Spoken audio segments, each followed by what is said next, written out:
Are you brave enough to sit alone in the dark and watch footage filmed by ordinary people the moment something went wrong in their homes? Tonight, we bring you 8 unsettling encounters, short user videos, witness accounts, and small pieces of evidence that refuse easy explanation. Some of these clips show animals behaving as if they sense something unseen. Others show technology that should record everything, and then suddenly records nothing. Voices, shadows, things that move without hands. Which of these would make you leave your house? Which would make you lock every door and never look out the window again? Stay with me. If you're into true unexplained videos, hit subscribe. We post new cases like these regularly. Encounter 1. Appalachian Porch Mimicry. This first clip comes to us from a family living on a small wooded property in the Appalachian Hills. The uploader describes a quiet afternoon that turned into a nightmare. Children playing inside, dogs sleeping on the porch. The kind of ordinary domestic calm that feels, in hindsight, fragile. According to the mother, the trouble started with a voice. A voice calling from outside that sounded uncannily like her daughter. Her son, Gunnar, heard it too. The dogs went from asleep to frantic. The front door shook at one point, as if someone was pushing against it from the porch. On the video, you can hear a voice, brief, distant, and pleading. It sounds like a child calling a name. Lila? The family plays the clip back and realizes the waveform on their security feed shows a spike. And then, when they check their motion camera, the recording is blank. The playback window reads, "No video for the 20 seconds when the voice was audible." The husband, who arrived home minutes after the incident, swears no one was outside. He walked the yard with a flashlight and found only footprints of the family's dog. A short line from the mother, recorded later in her phone. It sounded just like her. I wanted to open the door, and I almost did. The way she says almost is the part that lingers, because she didn't open it. Was someone trying to lure a child outside? Was the voice a distant neighbor, or an audio edit played through a speaker? Possible mundane explanations here include a prank, a misidentified neighbor calling from the road, or audio papering from a nearby car radio that carried a snippet of a song or advertising spot. But there are details that make the case stick in your throat. The animal's sudden panic, the timing of the camera failure, the way the family insists the tone and cadence matched a familiar child's voice in a way no passerby could easily fake. Here the running motif begins to show. Technology that should corroborate a claim instead becomes unreliable exactly when you need it most. Would you have opened the door? Would you stay inside and call the police, or would curiosity win? This is the question the uploader asks herself every time she watches the clip. Encounter 2.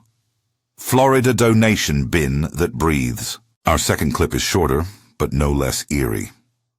A woman in Florida was driving past a collection station when she noticed a donation bin that seemed alive. Not with people, but with motion. Bags inside shifting as if something inside had moved. She pulled over and filmed for a minute, zooming in. The bags rise and fall in subtle ways, like someone breathing under a blanket. When she popped the bin open to check, it was empty. Her voice on the recording is practical at first.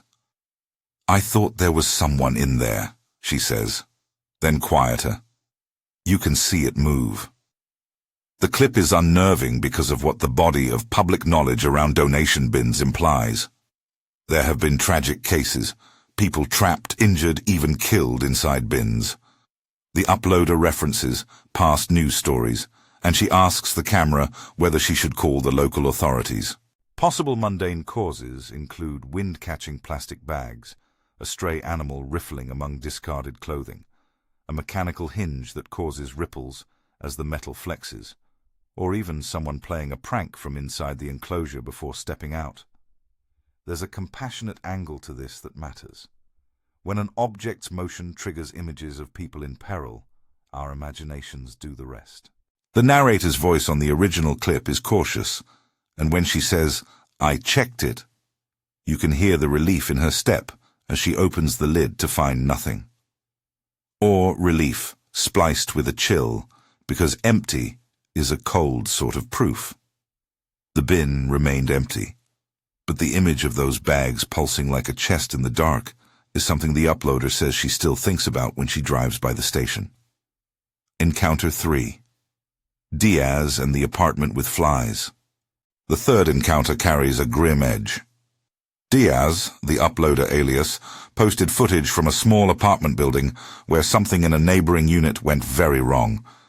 His short clip begins with a close-up of a kitchen counter covered in flies. The audio has someone off-camera whispering, "There are so many flies. It's like..." and then they trail off. On screen, Diaz pans to an upstairs hallway where a tenant had been heard screaming the night before. Later that same day, a neighbor discovered a corpse in the apartment above. Diaz filmed the aftermath. Swarms of flies, a sense of heat and rot in the footage that the camera can't translate, but that the viewers almost feel. Later uploads from the same account show shadowy shapes moving past windows, and in one clip, a pale figure in a white dress standing at the end of a hallway, brief, motionless, gone when someone moves closer. Diaz wrote in his post that he moved out a few days later. Here we must carry a content warning. The uploader's footage and descriptions imply real human death and decomposition. We do not sensationalize that. What we can say is factual. Diaz reported finding heavy fly activity and filmed a neighbor's apartment after an apparent death. The source claimed a corpse was discovered. Public records were not provided in the upload, and we cannot independently confirm the circumstances beyond Diaz's posts. That said, the visual signifiers, flies swarming, a smell suggested by shots of someone gagging off camera, fit a pattern people in the paranormal field sometimes call residual death indicators. Skeptically, decomposition naturally attracts flies. Grief, rumor, and fear can amplify perception. Once a neighbor hears a story of death, the mind is primed to see apparitions in the corners. On the other hand, several independent witnesses in Diaz's building later reported strange noises and sightings. Did grief latch onto the place? Was there some combination of stress, lack of ventilation, and a hungry insect population causing hallucination-like experiences? We can't say for sure. What we can say gently is this: when literal death is involved, treat the footage as evidence of trauma as much as of the unexplained. Encounter 4. Alex and the Backroom Whispers. This next clip comes from a small convenience store, uploaded by a man who identifies himself as Alex. The store is the kind of place with narrow aisles, a flickering fluorescent over the register, and a cheap camera above the soda coolers. Alex posted multiple videos. The short clip that stuck shows a single employee working late, shelving. Behind him, the backroom door, which should remain closed, creaks open slowly and then slams shut. Somewhere on the audio, someone calls his name in a whisper. Alex's later posts say the same thing kept happening. Items displaced, shelves rattling, and the store dog howling at empty corners. An odd detail, sometimes when Alex plays back footage on his phone, a face detection filter picks up an outline near the back wall that, if you squint, looks like a small child. He posted footage with the filter toggled as a curiosity. Viewers in the comment threads argued whether the child was a processing artifact. We have to be clear. Face detection filters and AI-based overlays can produce startling false positives. If a blob of clothing or a shadow falls where the algorithm expects a face, it will happily label it a child for clicks. That's a plausible, even likely explanation for at least some of what Alex posted. But there are things the camera doesn't explain. The store's dog, usually calm, would race to the back room and refuse to enter. Customers reported the same whispering sensation. Staff described the sensation of being watched. Plausible natural causes here range from drafts and poor door latches to bored teenagers playing pranks after hours. But the animal reactions, consistent over time and independent of the camera's oddities, remain a thorn that's hard to dismiss. If you worked the night shift, would you go into the back room alone? Encounter 5.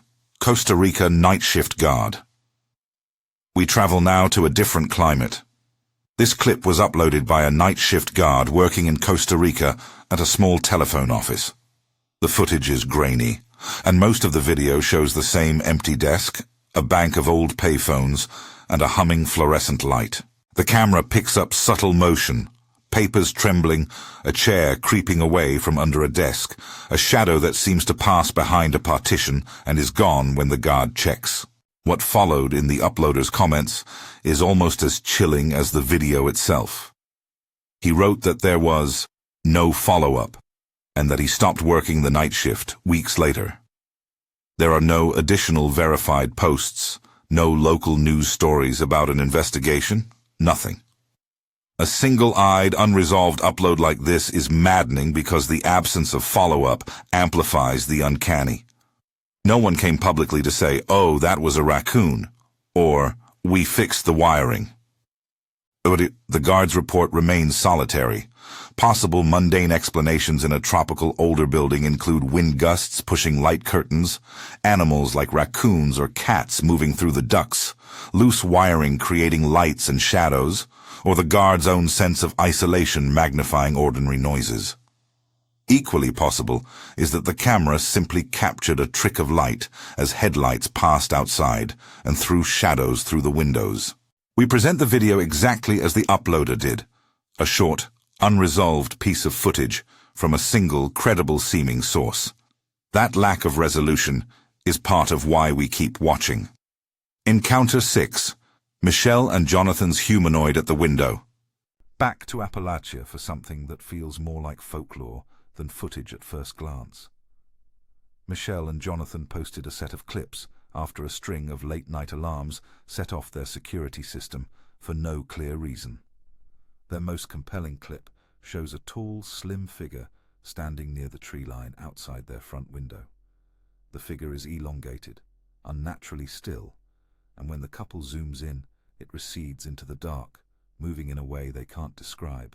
Their dog, unusually, does not bark, an unsettling detail the couple points out again and again in their posts.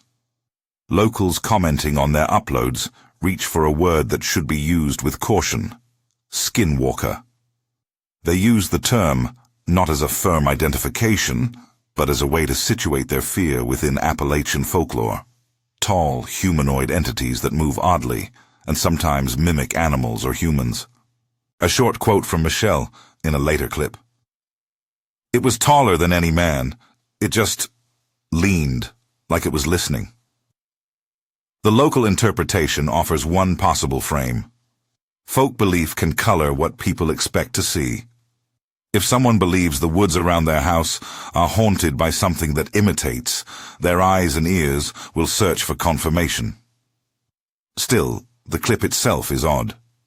The figure's proportions look wrong, elongated limbs, a slow swaying motion that isn't natural. Could it be a person wearing something, caught at an angle that distorts perspective? That's plausible. Could it be an actual unknown creature?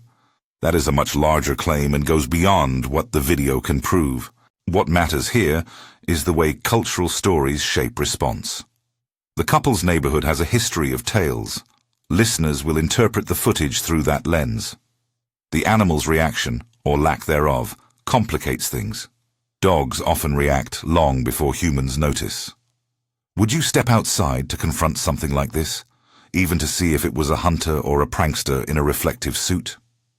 The couple chose not to. They bolted doors, checked locks, and kept the footage private for days before posting. Encounter 7. Tanner, the babysitter, and the baby monitor. This next one is the hardest to watch, and we treat it with extra care. Tanner, who identifies as a babysitter, uploaded excerpts from a baby monitor recording that shows an infant's room at night. The footage begins innocently. A dark crib, a soft nightlight glow, the faint hiss of a monitor. Then, laughter. Not the small coo of a child alone, but a layered sound, high, odd, and out of place. Over the top of the audio, in one frame, a dark full shape occupies a corner of the screen. It isn't a clean silhouette. It could be lens flare or a shadow. In Tanner's caption, she alluded to a post-upload claim that a baby had been taken days after the clip was made. That is a serious accusation. We must be explicit and sensitive.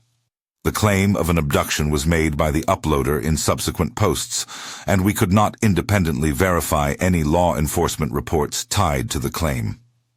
We do not present the abduction as a confirmed fact. Content warning. The subject matter here involves alleged child endangerment.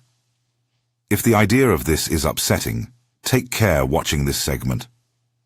Tanner wrote words in her post that are raw. I heard laughing, and then the monitor showed something. I was home alone. She later removed some posts, and her final public messages were sparse.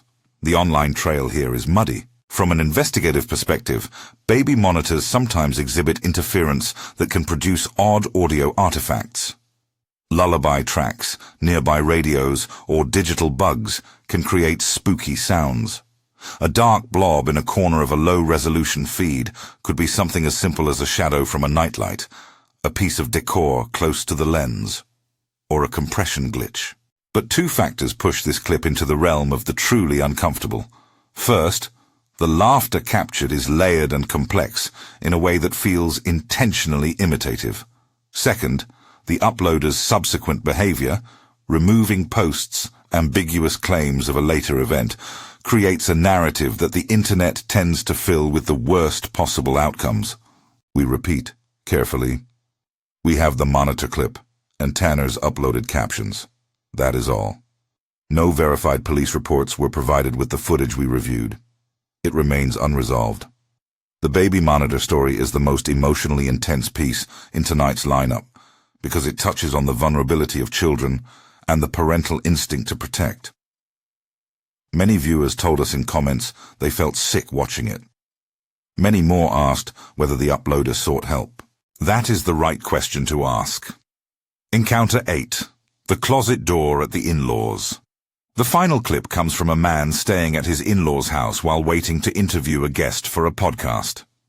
It's a domestic, normal setting. A living room, a pair of comfy chairs, an old wooden closet near the front hall. The man records himself idly, joking with the audience of early listeners. He's relaxed, no hint of fear. Then, slowly, almost imperceptibly, the closet door begins to open on its own. Not a slam, not a puppet show jerk. It eases outward like a hand probing the gap. The man's voice drops. "Did you see that?" he asks, half laughing and half not. He checks the closet, finds nothing unusual, and posts the footage with a short caption. "Weirdest thing tonight. Never seen this before." This clip plays to a quieter fear, the idea that the ordinary thresholds of home can betray us. Natural explanations include settling houses, warped hinges, or air pressure changes when doors elsewhere in the house are opened. But the footage's creepiness comes from how small and domestic the movement is. It's the kind of thing that makes you look at your own closet with suspicion. There is no claimed harm here, no victim beyond the man's shaken nerves. He later posted that his in-laws shrugged and chalked it up to a bad hinge. Still, as a closing image, a closet opening by itself has power. It reminds us that not every threat is dramatic. Some are quiet, private, and disturbingly intimate. Patterns and possible explanations. Put these 8 encounters side by side, and a pattern emerges. Voices that imitate family members. Technology that fails exactly when you'll want it to record. Animals that warn, but don't fully explain. Childlike sounds and forms recurring again and again. Sometimes the theme leans toward grief and decomposition, as in Diaz's footage. Other times, it leans into folklore and regional myth, like Michelle and Jonathan's humanoid. Across all of them, three motifs repeat. 1. Unreliable technology. Cameras that show no video, monitors that glitch, and algorithms that generate faces where none exist. In several clips, the uploader points out that their camera feed drops frames or displays an error at the exact moment the anomaly occurs. That synchronicity is frustrating because it subverts the expectation that technology will be our neutral witness. It can make a genuine phenomenon harder to prove, and an ordinary false positive look impossibly sinister. 2. Animals and intuition. Dogs, store animals, family pets. Often they react before humans do. In Alex's store, the dog refused to enter the back room. In the Appalachian mimicry case, the porch dogs were the first to change behavior. Animals can detect sounds or small environmental shifts that escape human senses. Those reactions should be taken seriously, though they aren't definitive proof of anything supernatural. 3. Children and the childlike. Several clips involve laughter, indistinct child forms, or voices that resemble kids. Children in folklore occupy a liminal space. They are both vulnerable and associated with the uncanny. In the Tanner baby monitor clip, that line becomes frighteningly thin. When the uncanny centers on the young, our instinct is to react immediately and protectively. We should always offer plausible, mundane explanations alongside the more sensational interpretations. Wind, animals, pranksters, compression artifacts, mispositioned cameras, and cultural expectation all do real work in creating images that look like hauntings.